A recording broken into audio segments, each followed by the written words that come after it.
Well, hello, everyone. My name is Tracy Young, OG tutor extraordinaire, founder of theliteracykeys.com, and most importantly, mom of a dyslexic daughter. Welcome to my podcast, where you'll discover ways to unlock your child's reading potential.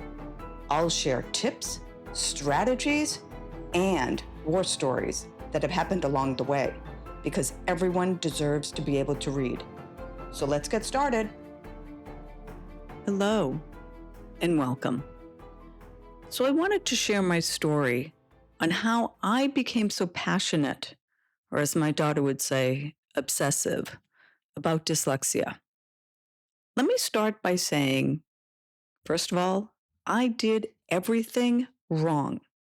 Yes, I'm the classic example of what not to do. I've learned a lot along the way, and that's really why I decided to share the good, the bad, and the ugly so that you don't have to go through what I did. You can learn from my mistakes.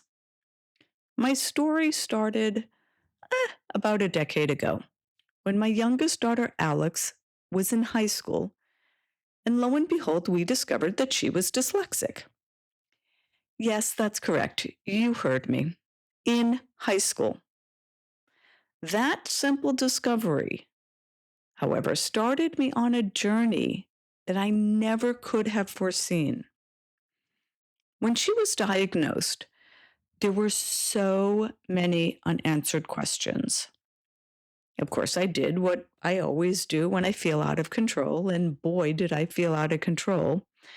I started researching. I went down internet rabbit holes, buying webinars. I attended trainings. I basically did anything that I could to provide answers. And the biggest one that I had is, how was this possible? After all, I was an involved parent. All throughout elementary school, I had volunteered in all of her classes. Heck, I was even the PTA president at one point. I didn't have a clue.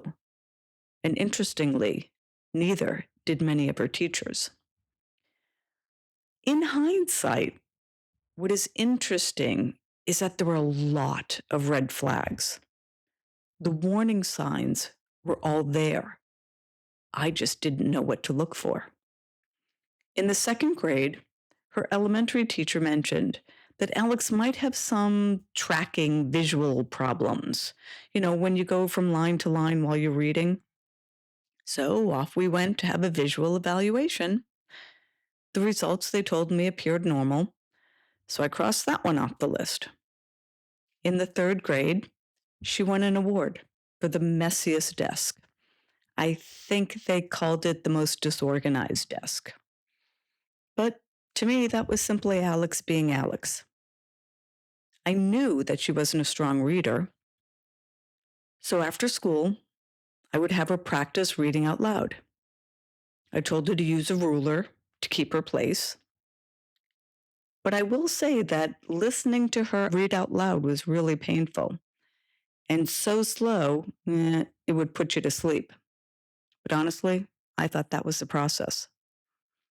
In the sixth grade, she stopped competing in our local organization of FFA because she was going to be required to read a cold passage out loud without any practice in front of a bunch of people and then be judged on it.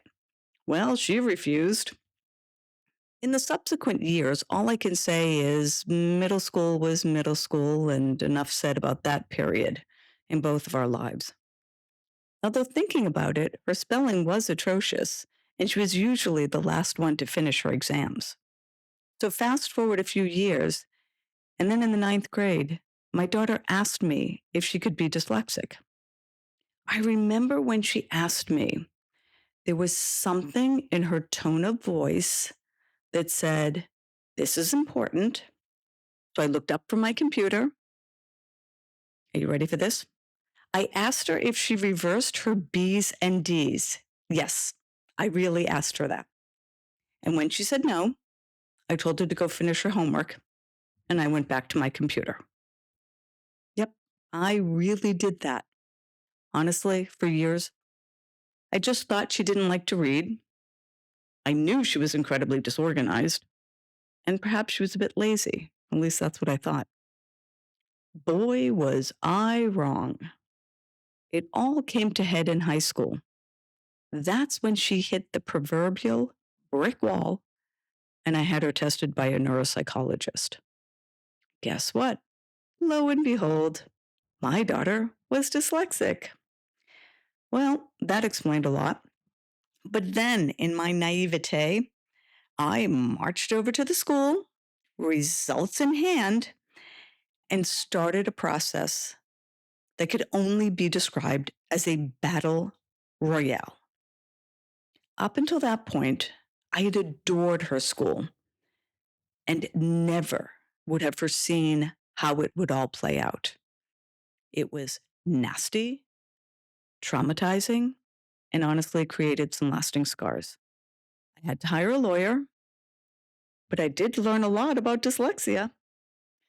And because I am an optimist, I'll say, on a positive note, it started me on the path to becoming a certified Orton Gillingham therapist.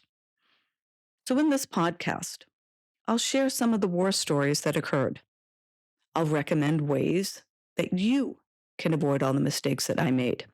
And heck, if you can avoid 2 of the mistakes I made, you'll be ahead of me. But this is not just a podcast about dyslexics, because dyslexia is on a continuum. There are many struggling readers who might not qualify as being dyslexic, but still face some of the same issues. In fact, what I've observed is many aren't even diagnosed. I think my mother was mildly dyslexic. Although she graduated from medical school, she always struggled with standardized exams and usually had to take them several times before she was able to pass. Let me end by saying I want to help increase awareness and bring about change, even if it's only one podcast at a time. So I'm asking you to take a journey with me. Together, we can shed light on dyslexia and struggling readers. Let's ask questions and share experiences. Let's learn how to unlock our children's potential.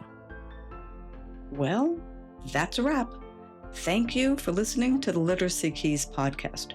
Follow us on social media, and most importantly, tell a friend. See you next week.